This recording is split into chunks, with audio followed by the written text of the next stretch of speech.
الحمد لله رب العالمين والصلاة والسلام على سيدنا محمد وآله وصحبه أجمعين اللهم علمنا ما ينفعنا وانفعنا بما علمتنا وزدنا علما وعملا يا رب العالمين أما بعد.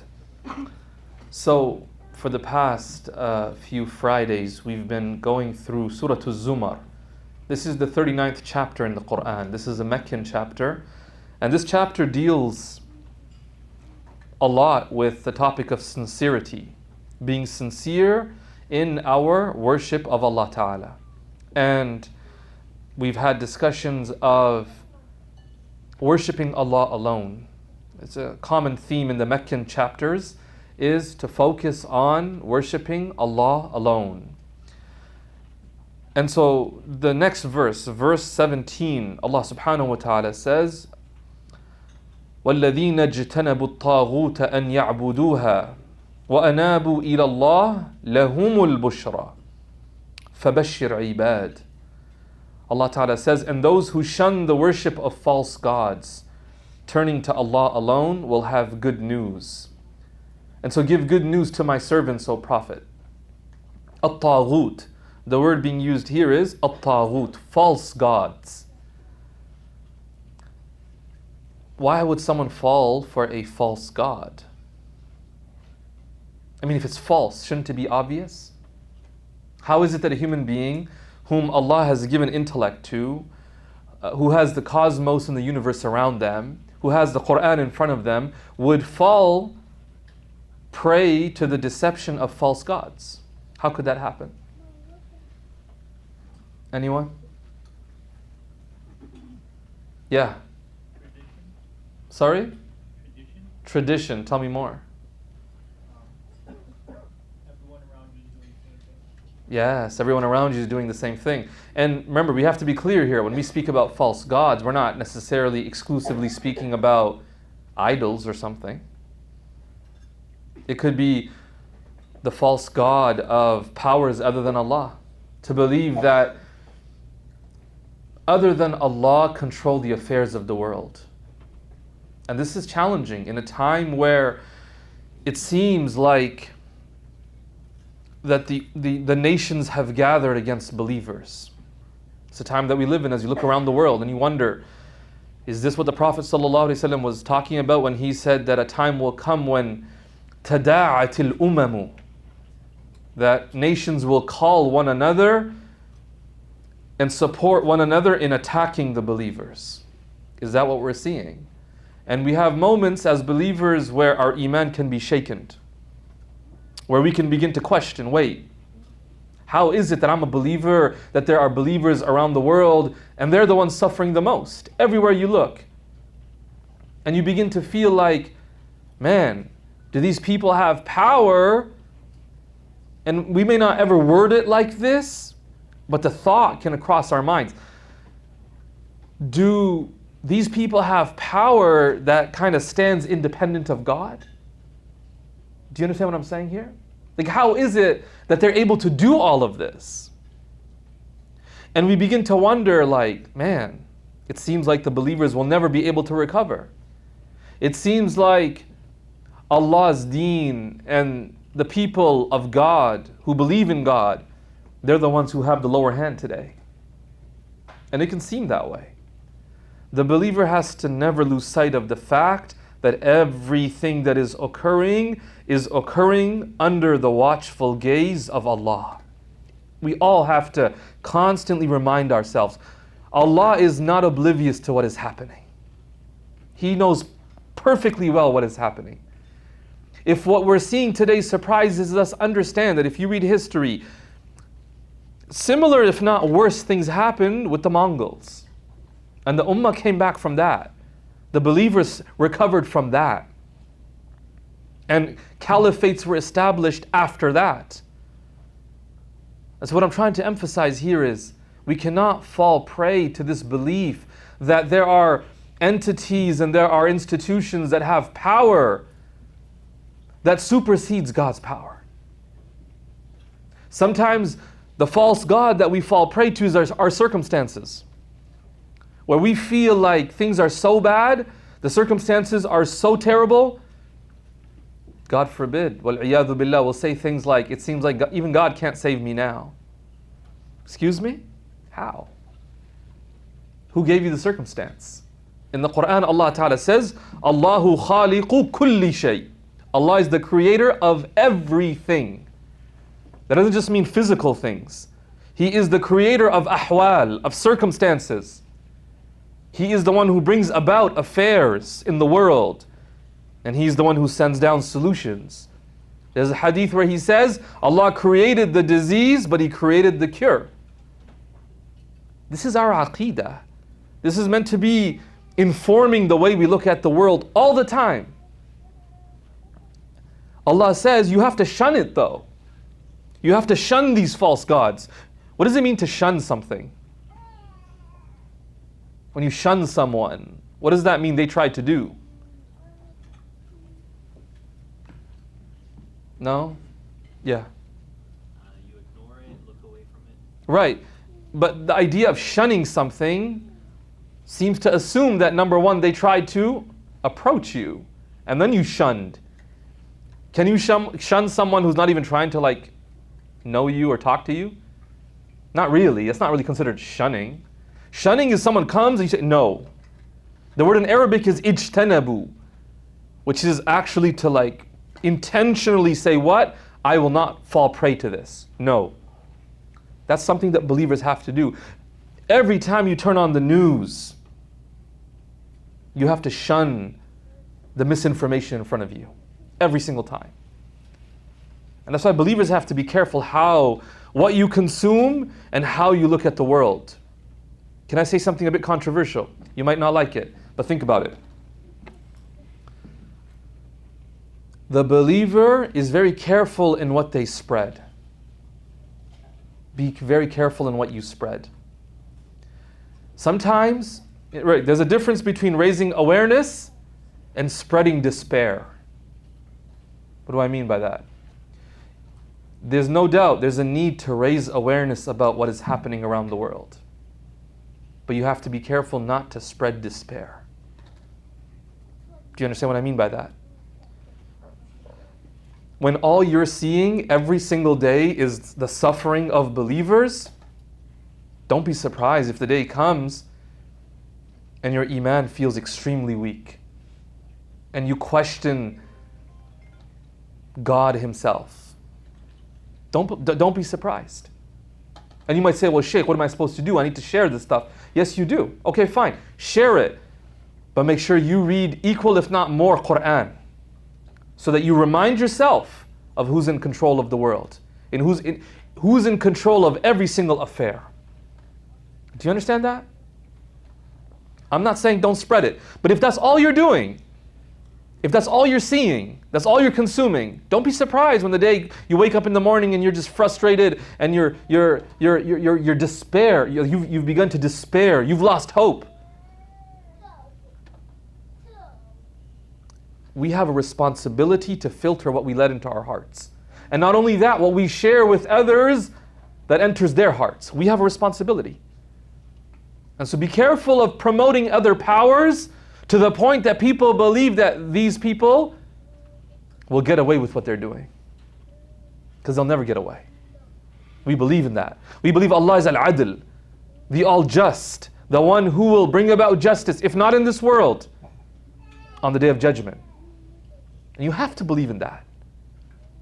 And I hope you're starting to see the value and the importance of strong belief and faith. Because without that, it's so easy to fall into despair. Allah Ta'ala says, وَالَّذِينَ اجْتَنَبُوا الطَّاغُوتِ أَنْ يَعْبُدُوهَا. And instead, what do? If you shun false gods, then what do? وَأَنَابُوا إِلَى اللَّهِ. And they turn to Allah alone. That's why the shahada is what? The shahada, the words of testimony, begin with a negation. La ilaha. There are no gods. There is no God. There is nobody who acts independently in the cosmos, in existence, in the universe. Illallah. And you affirm Allah alone. And you have to. You have to. Otherwise you give up. Think about the Prophet ﷺ. In every moment of his life, there was never a moment of despair. There was never a moment of hopelessness. No matter how large the army was in front of him, no matter who beside him fell and was martyred, no matter that, he never lost hope. The one who keeps their gaze on the finite, when the finite runs out, of course you're going to be hopeless. The one who keeps their gaze on the infinite will never be hopeless because the infinite never runs out. You and I, if we keep our gaze on Arab leaders, these Arab leaders, they're finite. They're going to die. They're going to be replaced by others. Then what? And they won't do anything either. Then what? And you're relying on the finite, and the finite's doing nothing. And then you're going to lose hope. Do you understand this? No, this is really a theological point here. Iman is not just something we say on our tongues. It's something that informs the way we look at everything in the world. I was talking to somebody recently, just had a baby. May Allah Ta'ala bless that family and the child. And he was telling me how the doctors before the baby was born told them, oh, many complications and this and this and that. And he said, Allah is the one in control. Not you, not you, not you. No, Allah is the one in control. And ultimately, child's born, child's healthy, mother's healthy, everybody's healthy. He says, Allah is in control. The world has conjecture, the world has ideas, speculation. Allah is in control. وَالَّذِينَ اجْتَنَبُوا الطَّاغُوتَ أَنْ يَعْبُدُوهَا وَأَنَابُوا إِلَى اللَّهِ لَهُمُ الْبُشْرَى. Will have good news.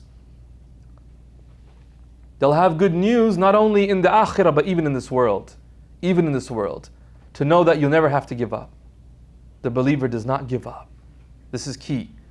That's why Allah in the Quran says, إِنَّهُ لَا يَيْأَسُ مِن رَوْحِ اللَّهِ إِلَّا الْقَوْمُ الْكَافِرُونَ. The only people who fall prey to despair are those who've rejected God. Al-Kafirun, who reject God, who say that we opt to believe in these things, the superpowers of the world. I mean, even that term is very questionable. The superpowers? May Allah Ta'ala help us. May Allah return us to firm and sound belief, rooted in the oneness of Allah Ta'ala. Then Allah Subhanahu wa Ta'ala says at the end of the verse, فَبَشِّرْ عِبَادٍ. Give good news to my servants, O Prophet. Which servants? He describes them in the next verse, in the 18th verse. الَّذِينَ يَسْتَمِعُونَ الْقَوْلَ فَيَتَّبِعُونَ أَحْسَنَهُ. Those who listen to what is said and follow the best of it. These are the ones rightly guided by Allah. أُولَٰئِكَ الَّذِينَ هَدَاهُمُ اللَّهُ. And these are truly the people of reason. وَأُولَٰئِكَ هُمْ أُولُو الْأَلْبَابِ. This is a profound verse, and I want to spend some time on it. What's the first thing Allah says about the true and good servants of Allah? My servants, He says. Who are they? That receive and deserve glad tidings. First quality, He says, those who listen. Now, Dr. Mustafa has translated it as those who listen. The word yastami'un has an added meaning of listening attentively. Attentively. Why do you think this is so important? Allah did not say, give glad tidings to my servants who pray all night, who fast. These are important things. But what does Allah emphasize as a trait of His servants? Those who listen to what is said. Why do you think that's so important, guys? Anyone? Before you obey, you must listen to the command. Beautiful. Before you obey, you must listen to the command. Right. What's the goal of listening? To understand, to learn. That's why the scholars have talked about the very first step. أول العلم حسن الاستماع. The very first step towards knowledge is to learn how to listen attentively. How many of you feel like you struggle with listening? Anybody? Being like a good attentive listener? No? The rest of you, we're going to ask your spouses. No, I'm just joking. We'll find out. Yeah, no, it's a hard one. It's a hard one. Look, in the Quran, Allah Ta'ala says in many verses, Allah Ta'ala says, وَإِذَا قُرِئَ الْقُرْآنِ فَاسْتَمِعُوا لَهُ. When the Quran is recited, listen to it attentively. And then he couples that. Don't just listen to it attentively. فَاسْتَمِعُوا لَهُ وَأَنصِتُوا. And remain silent, be quiet, so that you may be shown mercy. Sufyan ibn Uyayna, the great of the Salaf, he said, أَوَّلُ الْعِلْمِ حُسْنُ الْإِسْتِمَاعِ. The first step in knowledge is to learn to listen attentively. It's much easier said than done. Do you know what I'm saying? Anyone who goes for anyone ever have the 3-hour lectures in university? The 3-hour ones? Yeah? You ever tried listening for the whole thing? It's not even who does that? Who listens for 3 hours, right? Let's be honest, even the professor can't go for 3, right? They usually stop after 2.5 hours, right? And then they'll give a good 15-minute break in between, and mashallah. It's hard. It's hard to listen carefully. He says the first step is to learn how to listen attentively. ثُمَّ الْفَهَمِ. And then, not only just to listen attentively, but to listen and try to understand. ثُمَّ الْحِفْظ. Then to remember what is said. So you listen, you understand what's said, what's being said, and then you try to remember it. I don't want to go on a tangent here, but I cannot emphasize enough the importance of memorization. Our society now doesn't really emphasize memorization of knowledge. And so, we're at the point now where you'll get exams and quizzes that are not even cumulative. So you don't have to even remember. You write the quiz and forget whatever you studied in those first 3 weeks. And all you got to focus on is the next 3 weeks. Now, some of you are like, Shaykh, are you really criticizing that? We love that. I get it. But then ask yourself after undergrad, what do you remember from your undergrad? And you're like, absolutely nothing. Right? So thank God we show up to work and they have training for us so that I have any idea what to do. No, seriously. That's not the Islamic tradition. In the Islamic tradition, go to anywhere in the world in the East where people study Islamic knowledge, and you will see that they all memorize. Not only Quran. They will memorize grammar books. They will memorize texts in fiqh, in tajweed. They will memorize poems in Arabic. This is our tradition. And people are like, well, what's the need, man? We got PDFs now. Anytime I need, I can pull it up. No, but there's something unique about when you memorize something, it affects. There's this idea that if you memorize poems about ethics, it shapes your morals. Because in a moment where you're faced with a situation, what should I do? And you remember the saying of the Prophet ﷺ, right? You remember the saying, ما من شيء أثقل في ميزان المؤمن يوم القيامة من حسن الخلق. Nothing will be weightier on the scales of a believer on the Day of Judgment than good character. In that moment you say, what? I have to be a person of good character. It's almost like you have someone reminding you of what to do. It's your memory of that knowledge. It comes back to you. Do you understand? But very often we don't memorize. And so I don't want to go on a whole tangent because I do believe it's something we're missing in our community, in our society, in our education system. When's the last time you memorized anything, guys? We got multiple choice questions now. No, seriously. When I was studying, I never took a single multiple choice thing in madrasa. Multiple choice? What are you doing here, guessing? No, for real, it was never multiple choice. You need to remember. And if you don't remember, it's probably a sign you weren't studying hard enough. Seriously. Memory. So he says, after understanding, you need to take out time to memorize. And then he says, then you have to act upon it. And they say that knowledge, and this is such a powerful point, knowledge is supported by action. Meaning, when you learn something and you want to retain it, act upon it. العلم ينادي بالعمل فإن أجابه وإلا ارتحل. That when you acquire knowledge, knowledge turns around and beckons to amal, to action, come. If amal comes, and now you have knowledge coupled with action, then you'll retain both. If you do not couple your knowledge with action, knowledge doesn't like to stay alone, so it leaves as well. فَإِنْ أَجَابَهُ وَإِلَّا ارْتَحَلَ. And so he then says, after acting upon it, your responsibility becomes ثُمَّ النَّشْرِ. Then you have to spread that knowledge, share with other people. They call this the zakat of knowledge. You know, zakat of wealth? They say there's a zakat on knowledge. That from the knowledge you've acquired, share it with other people. And you're doing nobody a favor, by the way, when you do that. You are spending what Allah has given you. It's not what you've acquired. And so he says, Sufyan ibn Uyayna, he says, فإذا استمع العبد إلى كتاب الله تعالى وسنة نبيه بنية صادقة على ما يحب الله تعالى أفهمه كما يجب وجعل له في قلبه نورا.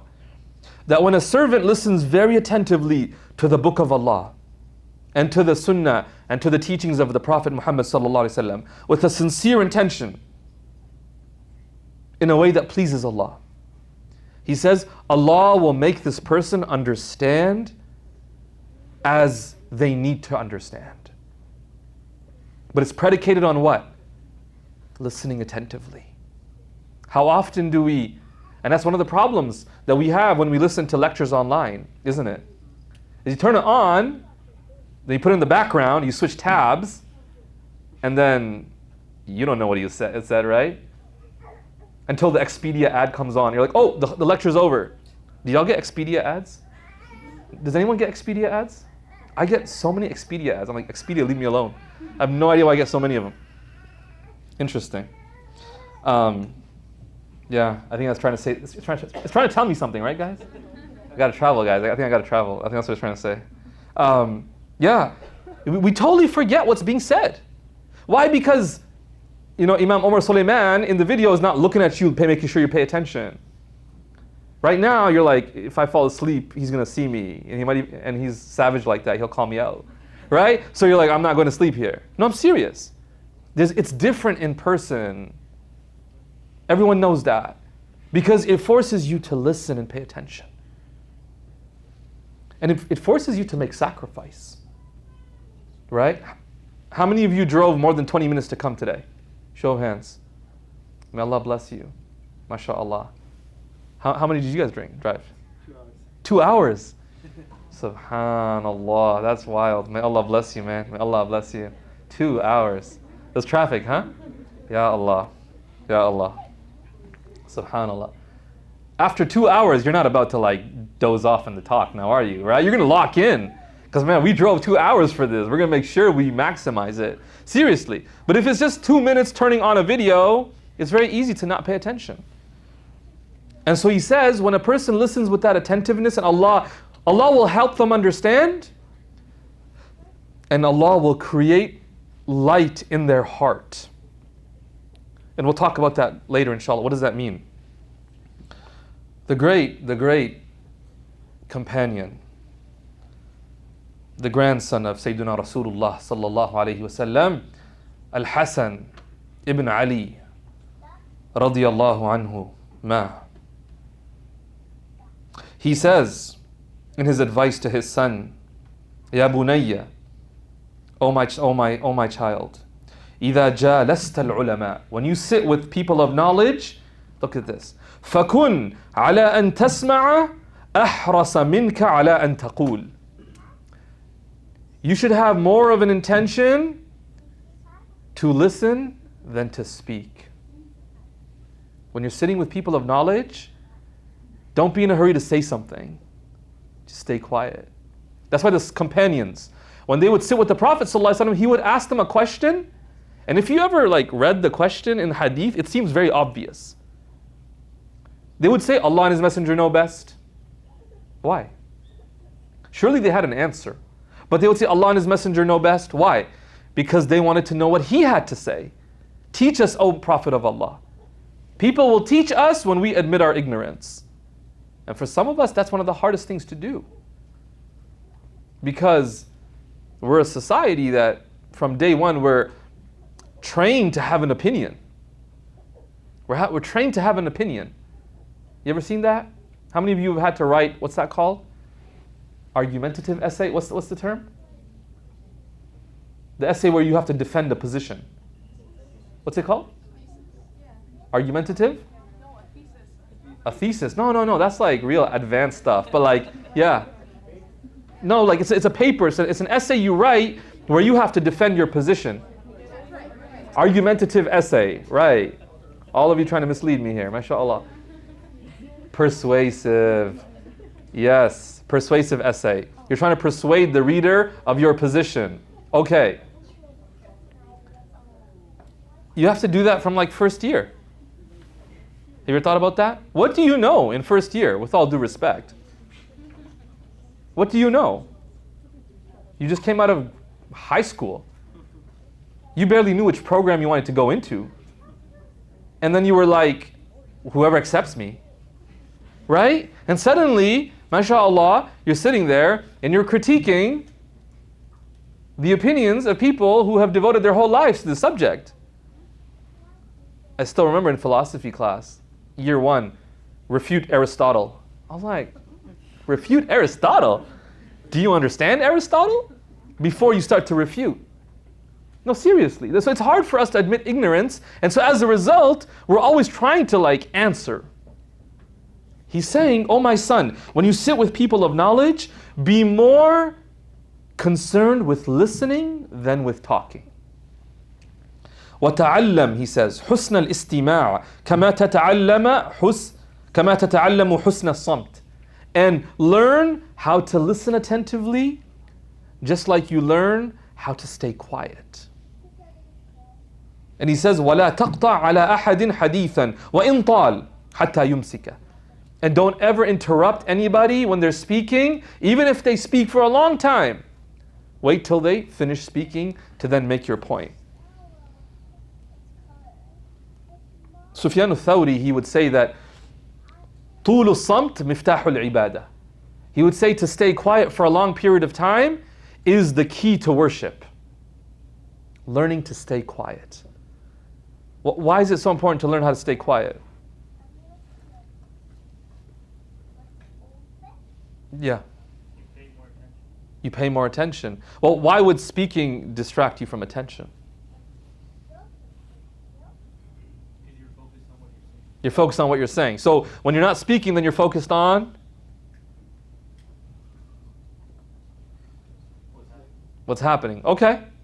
Yeah? Someone had their hand up? You can't listen while you're talking. You can't listen while you're talking. Okay. But like worship, ibadah. How does being quiet help with your ibadah? Yeah. In silence, you're ready to receive. Beautiful. Absolutely. At the back, someone had their hand up. Yeah. My bad, man. You put some food in your mouth and he's like, bro, like, now you call me? I feel you. No, I get you. It takes, remaining silent. See, here's the thing. And you'll see this with little kids. If you're constantly receiving stimulation, whether it's through your eyes, through your ears, or you're talking, and the senses are really active, inward, you're not often thinking too much. You're not often inwardly focused. You're not attentive. And so if you've ever seen a child, when you try to wean them off, like screens or something like that, what's the first thing they experience? What's the first like experience they have after like they want to watch something, they want some type of engagement? Boredom. I'm bored. Meaning what? That I'm not receiving any stimulation from outside. If you let them stay bored long enough, what ends up happening? I've done this experiment with my kids, by the way, so I know exactly what happens. Anyone know? They find something to do. How do they come up with something? They get creative. Exactly. Because it's not coming from outside.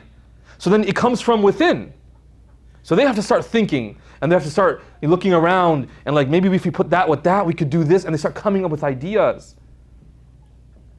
Do you know what my daughters were doing today?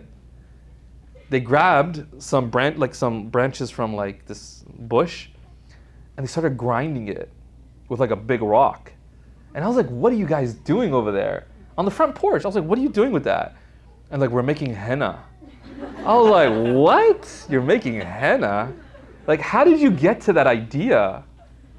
Do you understand? Because you just come up with your own ideas. Have y'all ever done like really interesting things? You're like, we don't want to talk about it. No, interesting things in like creativity-wise. Creativity-wise, where you were bored and you came up, as a young child, you came up with ideas. No? Yeah. When we were in like middle school and high school, and it was winter, we would take like pieces of ice and go to a fence, and we would carve the ice. Oh, and you would make like pickaxes. you would make ice sculptures? Well, like ice handheld things.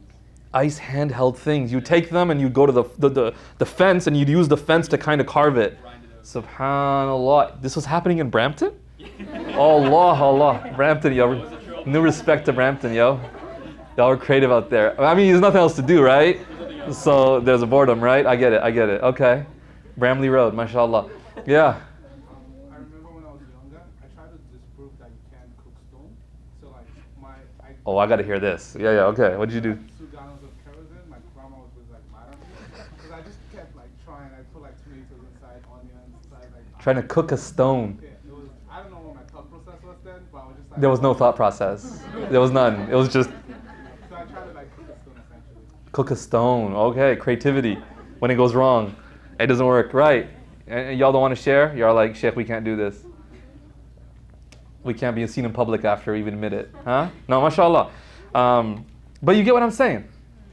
In ibadah, to be focused in your ibadah, you have to learn to reduce the stimulation from that's coming from outside. That's why it's mentioned in hadith, and maybe you've been taught this, when you're praying, there should be no pictures in front of you. Not only because you should not resemble worshiping pictures, but also so it doesn't distract you. So you're focused. There's no input. That's where we're taught, have an area where you're, have you seen it in the masjids?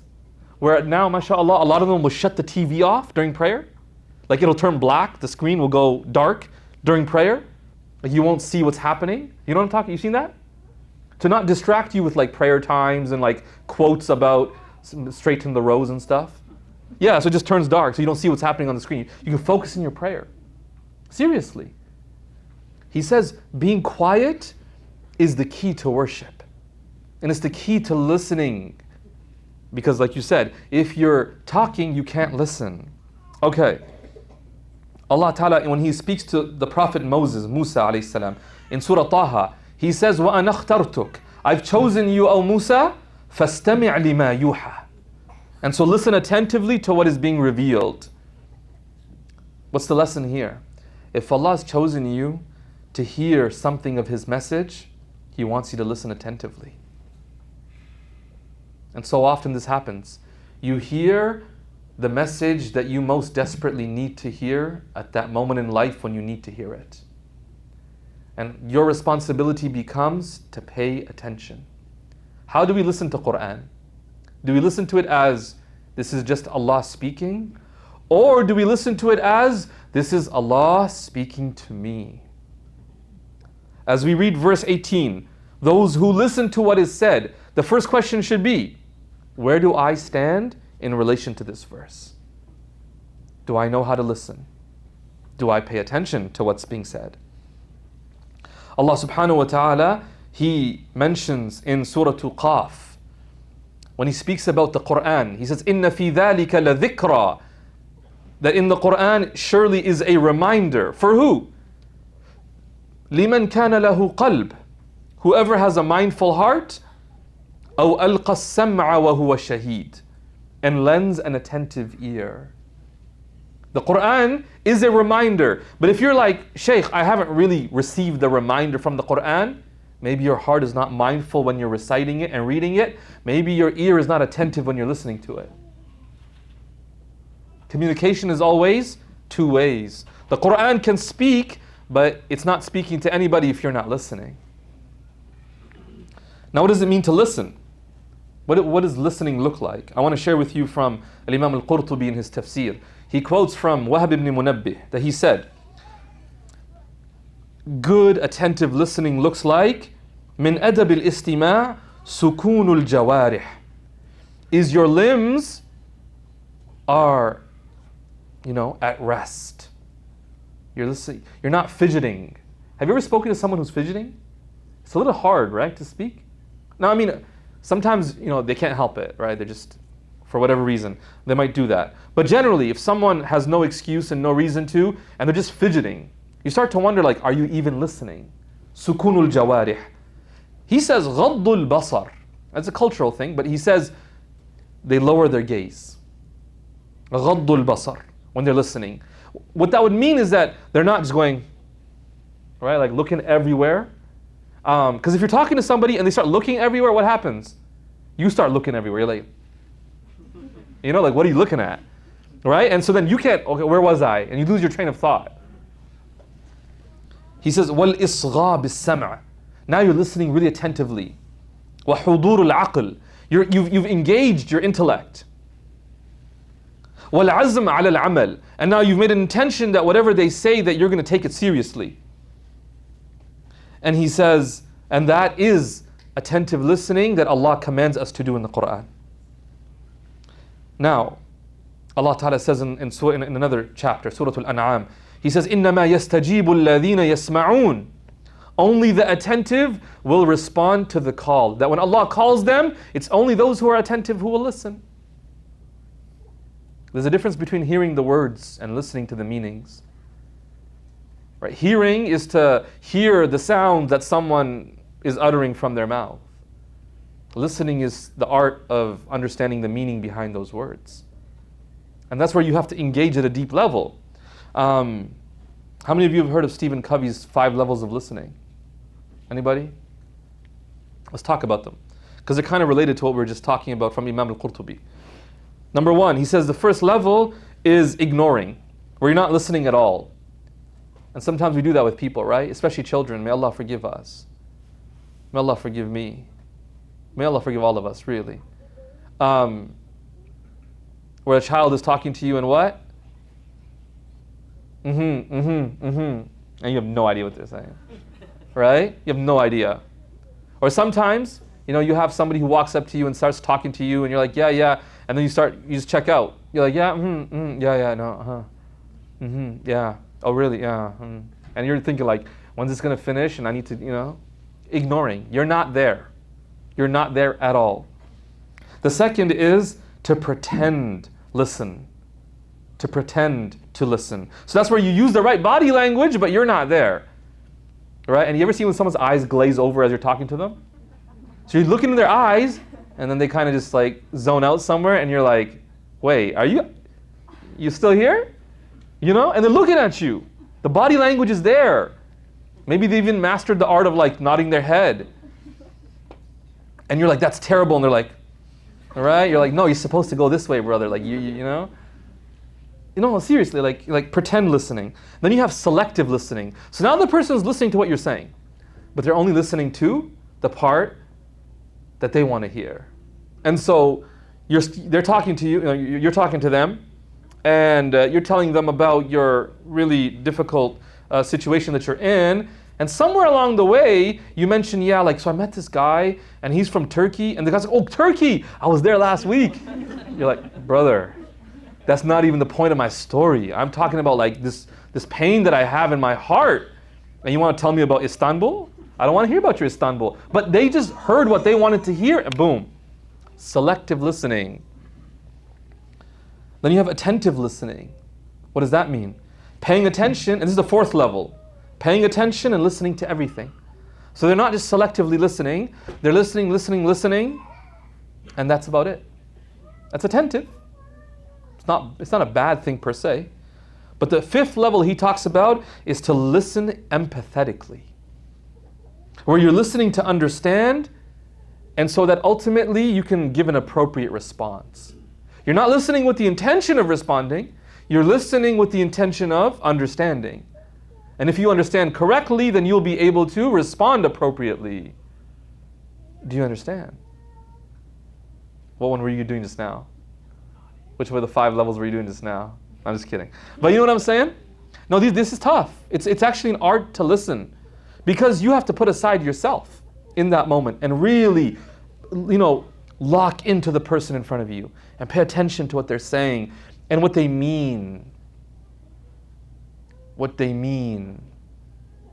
And so the art of listening. Inshallah, on Wednesdays, soon we're going to start going through a book called When Hearing Becomes Listening by Shaykh Mikhail Smith, inshallah. We're going to start within a few weeks going through that on Wednesday nights, inshallah. Okay. Now, what are some reasons that we don't listen attentively, guys? Why would you not listen attentively? Allah is saying, give glad tidings to my servants, those who listen to what is said. Why would you not do that? Yeah. Distractions. Distractions, for sure. If you're distracted. That's why we're taught what? Don't talk while the Quran is on. You ever heard that? I mean, that's a command that I mentioned the verse already where Allah commands us when the Quran is being recited, pay attention. Listen attentively and stay quiet. So that's definitely a matter of etiquette and adab. But it's also what? This right here. So that you can benefit from the message. Right, distractions take us away from that. Okay, what else? Yeah. You're not interested in the topic. That's excellent. Now, some of us here might be like, astaghfirullah, how could you be a believer and be not interested in the topic of Allah's message? No, it's not just a matter of not being interested. We might not feel like we need to hear it. I don't need to hear this. That's why one of the methods that the Prophet ﷺ used and Allah in the Quran uses is to ask a question.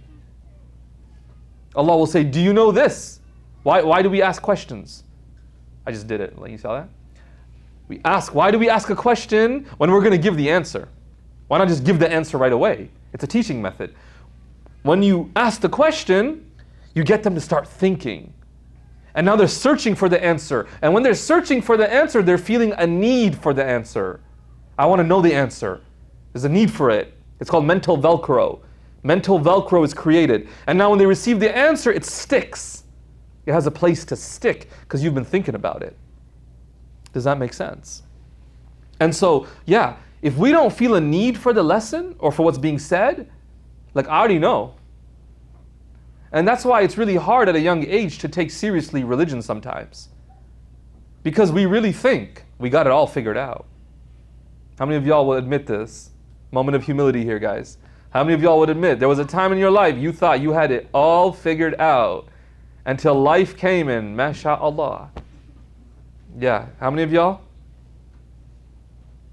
The rest of y'all just wait. No, I'm just joking. I'm just kidding. No, but it happens, right? People think they have it figured out. And the funniest is when you start to see people who currently think they have it figured out.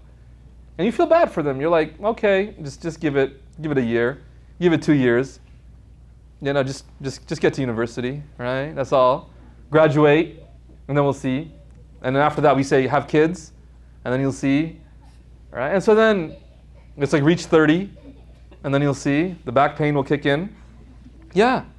No, for real though. For real. Thinking that you have it figured out. Coming with your glass full to the Quran. What will you take back? Nothing. There's no space. That's why the believer is taught to come to the Quran with humility. Empty. Ya Allah, you teach me. I'm not here to impose anything on the Quran. And too often we fight and we don't receive guidance. Why? Because we are imposing on the Quran what we want Allah to say and how we think Allah should be revealing the message to us. No, let me be shaped by the Quran. And so, arrogance, the idea that I already know and I don't need to hear this and I don't need to listen to it. I don't need to be shaped any further.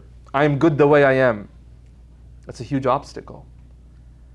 Allah Ta'ala says, not only do they listen to what is said, but they follow the best of it. These are the ones that will be rightly guided by Allah. And then he says, and these are truly the people of reason. That's interesting. What does it have to do with being a person of reason? What does listening attentively and following it have to do with being a person of reason? Anyone?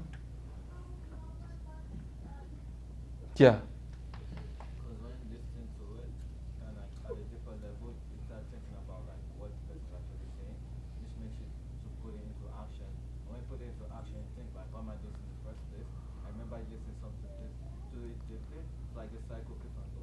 Definitely.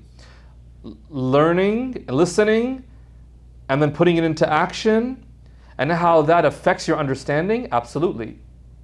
But also, another way we could think about this is, why did Allah subhanahu wa ta'ala give us the ability to listen?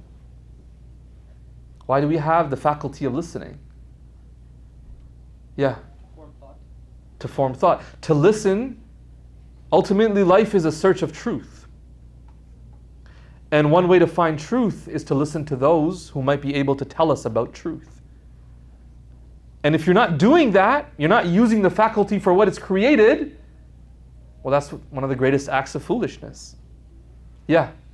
I was gonna say because we take what we learn what we can, but Allah, I believe, gave us the freedom of choice to act on it. Absolutely. But the first step is just to listen to it. Right. Even before we can go and act upon it. Absolutely. And so a person of reason, true reason, is the one who's actually using their reason. This is one of the most beautiful things about the religion for me. This is a religion that tells you think. Use your intellect. Don't shut off your intellect. Use your intellect. Use it to understand, but also use it. You guys ready for this? But also use it to recognize the limits of your intellect. Use your intellect to understand, but use your intellect to also understand the limitations of your intellect.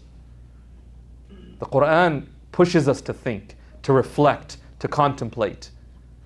But it also commands us to recognize that there are certain things that the human brain, the human mind, the heart cannot comprehend. And to accept that. And to respect that. And so there's a lot that we could say there, but again, I don't want to go off topic and kind of go on a tangent. We'll stop here, inshaAllah. May Allah subhanahu wa ta'ala grant us tawfiq to be people who listen attentively and who follow the best of what we hear. May Allah ta'ala guide us to the straight path and keep us on it. May Allah subhanahu wa ta'ala make us people of reason. Ameen ya Rabbil Alameen. Wa sallallahu wa sallama wa baraka ala Sayyidina Muhammad wa alihi wa sahbihi ajma'een. Walhamdulillahi Rabbil Alameen.